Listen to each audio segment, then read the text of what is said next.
श्रीमद् भागवत के जो पन्ने हैं, जो सफ़ेद पन्ने हैं, वो क्या है जानते हैं? जो गौर पन्ने हैं वो है हमारी श्री राधा रानी, और उस पर जो काले अक्षरों से लिखा है वो कौन है? श्री कृष्ण। यानी श्री राधा रानी पर किसी ने श्री कृष्ण को अंकित कर दिया है, वो है श्रीमद् भागवत। राधा के बिना तो कृष्ण आधे हैं।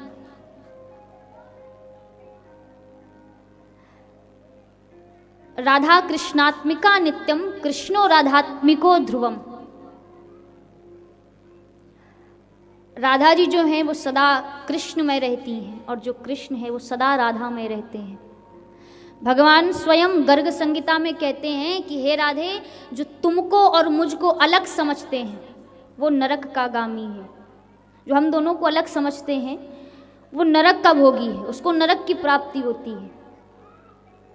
और बाबा भोलेनाथ गोपाल सहस्त्र नाम के 19वें श्लोक में कहते हैं कि राधा कृष्ण दोनों एक ही शक्ति हैं। भगवान ने विचार किया कि लोग तो मुझे पूजेंगे, मेरी पूजा करेंगे, लेकिन कोई ऐसा भी तो होना चाहिए जिसकी मैं पूजा करूं। लेकिन मैं भगवान हूं, मैं किसकी पूजा करूं? उस लायक भी तो कोई होना चाहिए। तो भगवान ने अपने ही रूप से श्री राधा रानी को प्रकट किया है, और उन श्री राधा रानी के चरणों के दास हैं हमारे श्री कृष्ण।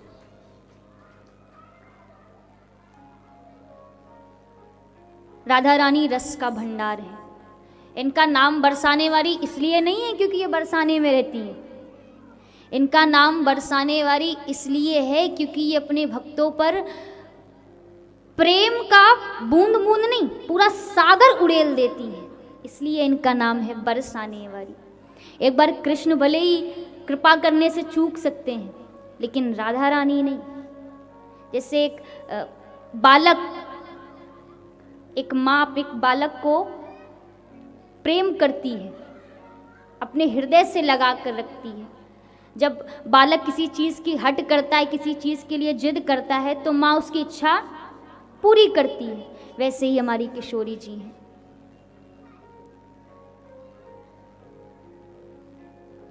राधा रानी को याद करें क्या?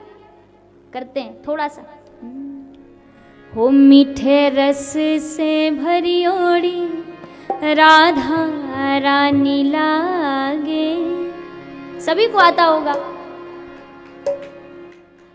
हो मीठे रस से भरी ओड़ी राधा रानी लागे, महारानी लागे।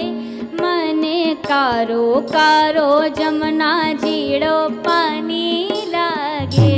मीठे रस से भरी ओड़ी राधा रानी लागे, राधा रानी लागे। मने कारो कारो जमुना जीड़ो पानी लागे। मीठे रस से भरी ओड़ी राधा रानी लागे, महारानी लागे। मने का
यमुना मैया कारी कारी, राधा गोरी गोरी।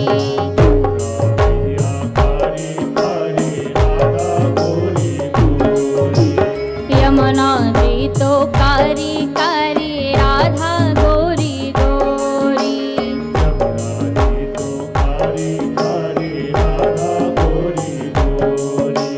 वृंदावन में धूम मचाए,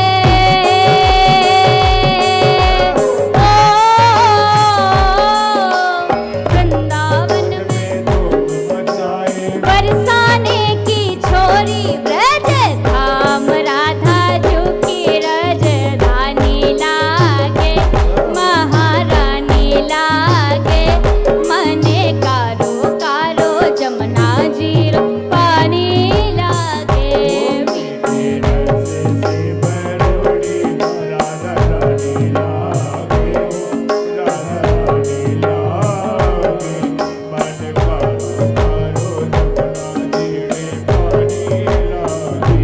राधे राधे राधे राधे।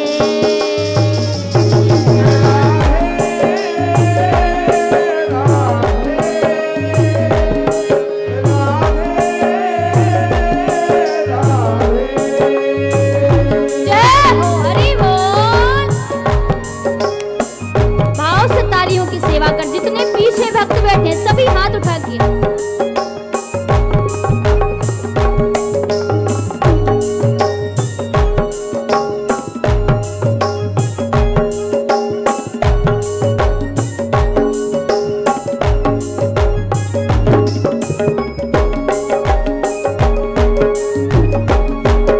हरि बोल।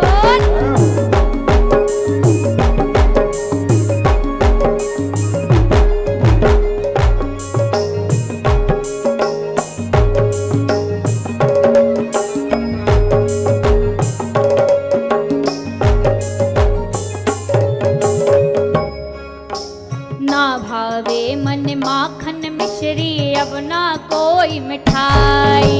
ना भावे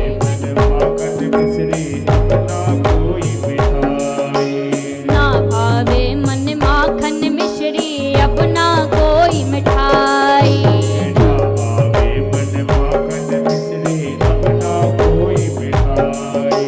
मारी जीवड़िया में भावे, ओ मारी जीवड़िया में भावे, राधा नाम मलाई, धूप रंग की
नाम को ले रहे वैसे लोग हैं, इतने ढीले ढीले। अच्छा 1 मिनट के लिए जितने माताएं बैठी सभी खड़ी हो जाइए, अभी सब लेंगे। पीछे वाले भी कैसे कुर्सी में बैठे हैं, खड़े हो जाइए 1 मिनट के लिए सभी। श्री राधा नाम का आश्रय ले रहे हैं, कोई ऐसी बात है? सभी खड़े होइए जितने हैं, आराम से सभी खड़े होंगे और कहिए राधे राधे राधे राधे राधे राधे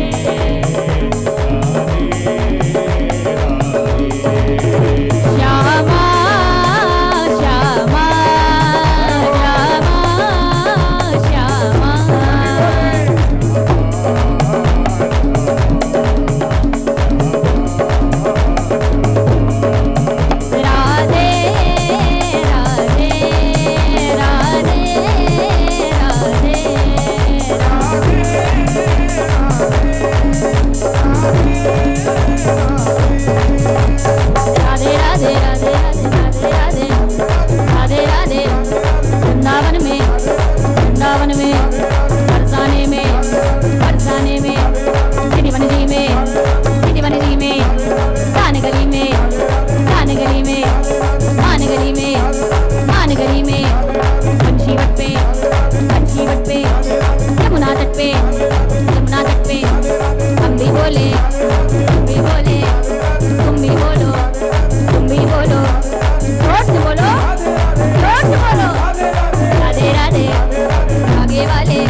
श्री राधा रानी सरकार की।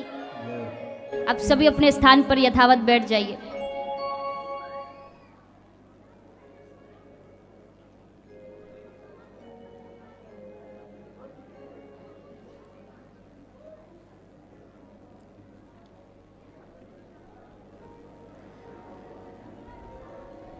व्यास जी लिखते हैं, ऐसे श्री राधा रानी और श्री ठाकुर जी को हम बारंबार प्रणाम करते हैं।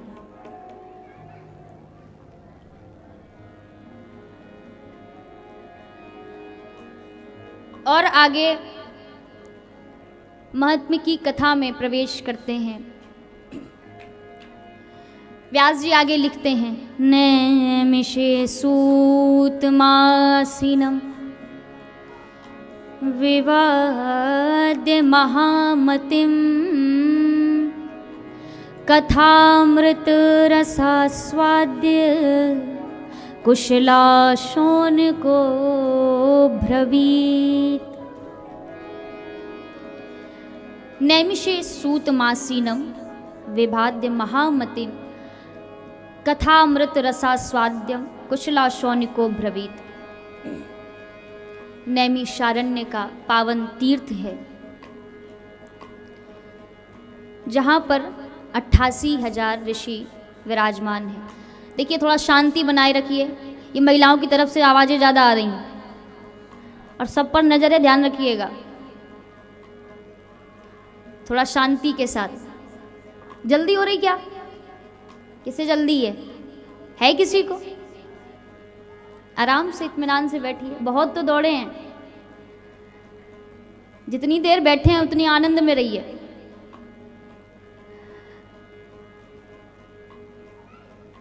तो नैमिषारण्य का पावन तीर्थ है जहाँ 88,000 ऋषि विराजमान हैं। सभी भजन कर रहे थे, सत्संग कर रहे थे, तभी उनके मध्य में श्री सूत जी का आगमन हुआ। नैमिषे सूतमासीनम, सूत जी का आगमन हुआ। जैसे ही सूत जी का आगमन हुआ तो सभी बड़े बड़े ऋषि जो थे, शौनकादि ऋषि, वो सभी अपने स्थान से खड़े हो गए, सूत जी के आने का स्वागत किया, सम्मान किया। और देखिए, हजारों हजारों वर्ष की आयु है उन ऋषियों की, और जो सूत जी आए हैं उनकी आयु है केवल 20 वर्ष, केवल 20 वर्ष। लेकिन जैसे ही उन ऋषियों ने सूत जी को देखा तो सभी सहसा अपने स्थान से खड़े हो गए, सूत जी का सम्मान किया। क्योंकि हमारे शास्त्र कहते हैं, धन वृद्धा बल वृद्धा आयु वृद्धा स्थितैव चा ते सर्वे अपि ज्ञान वृद्धा किंकिरा शिष्य किंकिरा। शास्त्र क्या कहते हैं? कोई धन से बड़ा होता है, कोई बल से बड़ा होता है, कोई आयु से बड़ा होता है, लेकिन सबसे बड़ा कौन है? ते सर्वे अपि ज्ञान, जो ज्ञान से बड़ा है। उसका सम्मान करना हमारा धर्म है। तो जैसे ही सूत जी को देखा उन ऋषियों ने, सभी ने उनका स्वागत किया, सबसे ऊंचा आसन दिया गया, आरती उतारी गई, आरती की गई, और फिर सभी ऋषि हाथ जोड़ करके बैठ गए।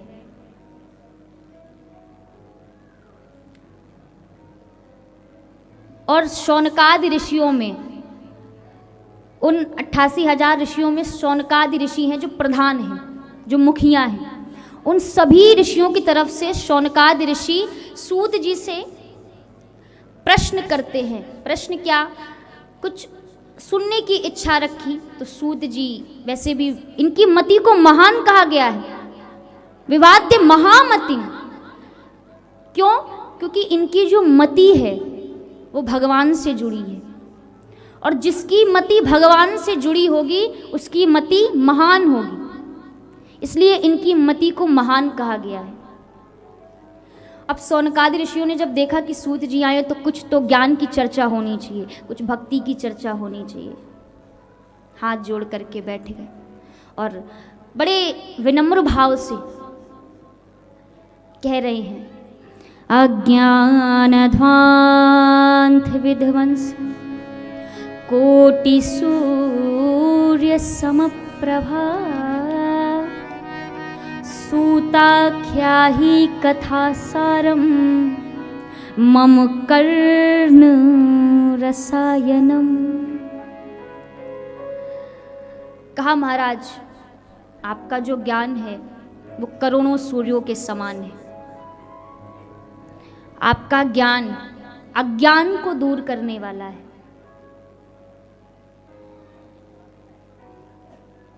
अज्ञान कैसा? जैसे मान लीजिए आप एक कक्ष में हैं, एक चारपाई पर लेटे हैं, बेड पे लेटे हुए हैं, लाइट बंद है, रोशनी नहीं है, बिल्कुल अंधेरा है। आपको प्यास लगी, आप उठे, आपने पहला पैर जब जमीन में रखा तो वहां पर एक रस्सी पड़ी थी, आपका पैर उस रस्सी पर गया तो आपको क्या लगेगा? सांप है। ये अज्ञान है कि उस रस्सी को हमने सांप समझा। और तभी मान लीजिए एक प्रकाश आ जाए, लाइट जल जाए, रोशनी आ जाए, फिर देखकर क्या कहोगे? अरे ये तो रस्सी है, इसे हम सर्प समझ रहे थे। तो वही, क्योंकि झूठे सत्य जाही बिनु जाने, जिमी भुजंग बिनु रज पहचाने। हमारे अज्ञान की वजह से उस रस्सी को भी हम सब सर्प समझ बैठे। लेकिन उसी समय जब ज्ञान का प्रकाश हम पर पड़ा, तब हमें समझ में आया कि ये रस्सी है, ये सर्प नहीं है। तो वैसे ही शौनकादि ऋषि कह रहे हैं, महाराज आपका जो ज्ञान है वो अज्ञान को दूर करने वाला है। आपका ज्ञान करोड़ों सूर्यों के समान है। आप हमें ज़्यादा कुछ मत सुनाइए, ज़्यादा कुछ सुनने की इच्छा नहीं है, लेकिन कुछ ऐसा सुनाइए जो मम कर्ण रसायनम, जो हमारे कानों को रस प्रदान करे। कुछ ऐसा सुनाइए। और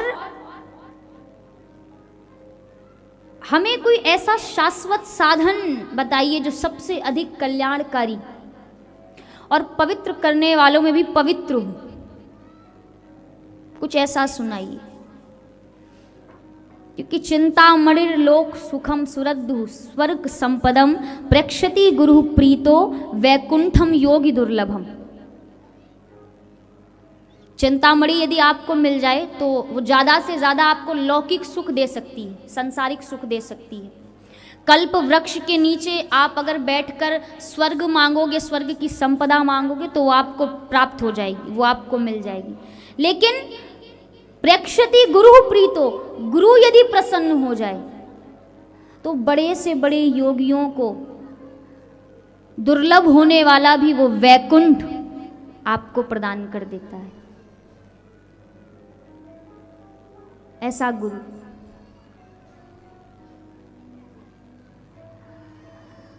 लेकिन आजकल हम गुरु की सुनते कहाँ हैं?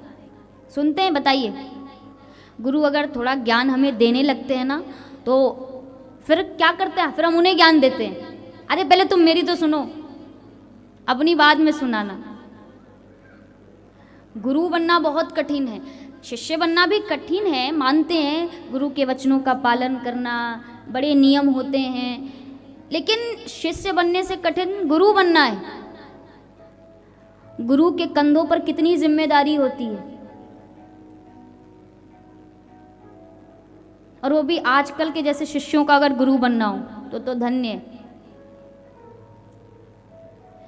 जैसे एक गुरु जी ने एक नया चेला बनाया, एक शिष्य बनाया।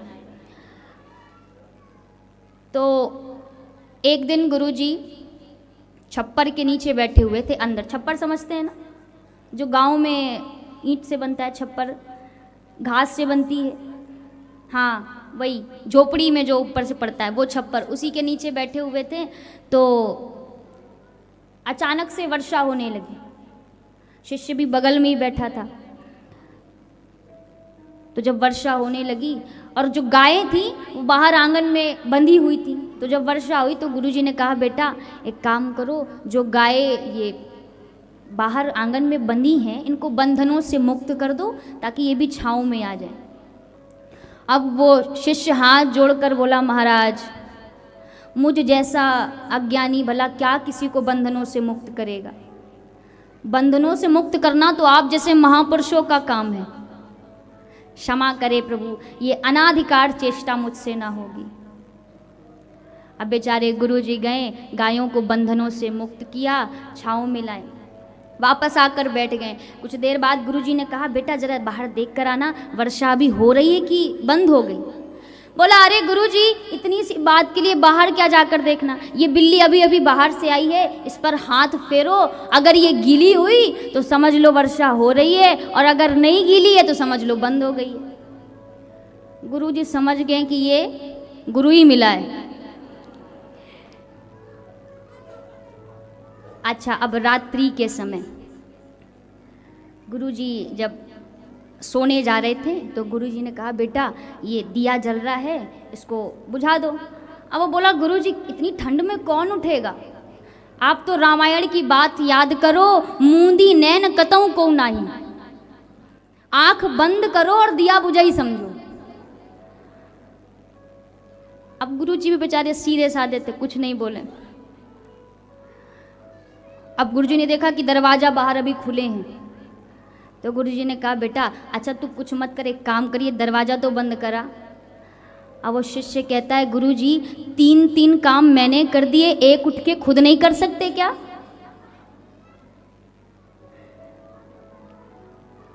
तो ऐसे शिष्य जो गुरु को तार दे।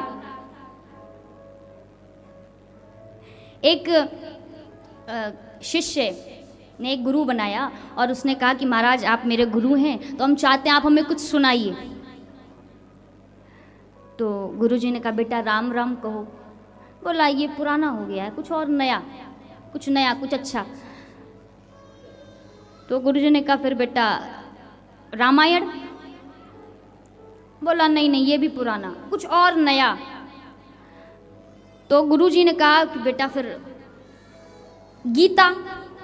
बोले, हाँ ये थोड़ा ठीक है, ये चलेगा। तो गुरुजी ने कहा, ठीक है, लेकिन आज महात्मा सुनाएंगे और गीता कल से प्रारंभ करेंगे। तो बोला, ठीक है। अब गुरुजी ने गीता के महत्व का श्लोक सुनाया, सर्वोपनिषदो गायो दोग्धा गोपाल नंदना। सर्वो उपनिषदो गायो दोग्धा गोपाल नंदना। भगवान श्री कृष्ण जो हैं, ये सभी जो उपनिषद हैं, ये सब गाय हैं, दोहने वाले श्री कृष्ण हैं। और ये गीता का ज्ञान दुग्ध है, पान करने वाला बछड़ा अर्जुन है। और वो चेला कहे, महाराज क्या बात है, क्या बात है, बड़ा आनंद आ रहा है। अब गुरुजी जहाँ 1 घंटे सुनाने वाले थे, वहाँ उसके भाव को देख के 3 घंटे 2 घंटे सुना गए। अब वो वाह क्या बात है, क्या बात कही गुरुजी, क्या बात कही। अब जब खत्म हो गया सब, तो गुरुजी ने कहा, बेटा कुछ ना समझ में आया हो तो अभी पूछ लो। बोला, हमें ना समझ में आए? अरे आप कम समझाते हो, हम ज़्यादा समझते हैं। गुरुजी कहा, हाँ हम तुम्हें ही नहीं समझ पाए बस।